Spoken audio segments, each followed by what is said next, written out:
Malgré l'ordonnance du juge du tribunal de première instance de Porto-Novo qui annule la tenue du congrès électif, ce dernier a quand même eu lieu. Ainsi donc, le comité de normalisation en présence des représentants de la CAF et de la FIFA a tenu ce congrès qui a consacré Anjorin Moucharaf, nouveau président de la Fédération béninoise de football. À la fin de cette élection, certains participants ne cachent pas leur joie. On a terminé l'élection et ça s'est bien passé. Et on a terminé à peine 3 minutes et les huissiers sont venus. Bon, on a commencé par... et ils ne sont pas joués. Le congrès a eu lieu, les délégués étaient majoritairement présents. Le vote a eu lieu et la seule liste qui était en course a eu la grande majorité, pratiquement 100% des votes. Malgré la joie de certains des acteurs du cuiron et de l'euphorie qui est sur les lieux, d'autres délégués estiment que le déroulement du congrès n'a pas suivi les règles de l'art et certains d'entre eux n'auraient même pas eu la chance de voter. Après vérification des mandats, nous étions dans la salle quand le secrétaire général du CONOR a présenté le décor. Ensuite, le président du CONOR.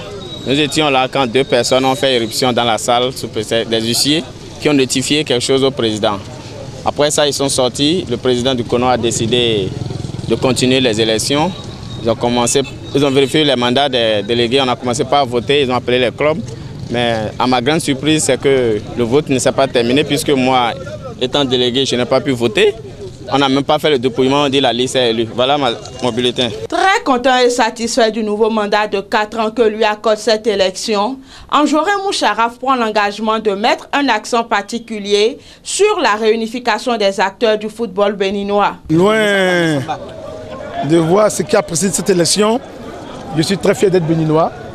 Et parce que pour des gens qui sont habitués aux élections du football, que ce soit en Côte d'Ivoire, que ce soit au Gabon, que ce soit au Nigeria, que ce soit en France, même au Japon, il y a souvent des passions avant les élections. Mais une fois les élections terminées, la passion tombe. Je peux vous dire aujourd'hui qu'aujourd'hui, Anjorin 1, c'est du passé. Aujourd'hui, c'est Anjorin 2. Et je vous rassure que vous serez très fiers d'avoir eu un président et que nous allons inviter tous nos collègues, les gens qui sont mécontents, leur signal, ce qu'ils ont dit, tout a été compris. On va s'asseoir autour d'un forum. Nous allons élaborer la nouvelle règle de jeu, évaluer, revoir les statuts si possible, pour que tous, chacun se sente concerné par cette affaire, pour que nous puissions lancer un nouveau départ. Avec cet acte, le Bénin pourra désormais jouer son match contre la Guinée équatoriale. Match comptant pour les éliminatoires de la CAN Gabon 2017. Quelle serait la suite étant donné la tension et la crise qu'il y avait avant cette élection? Nous ne pouvons que dire wait and see.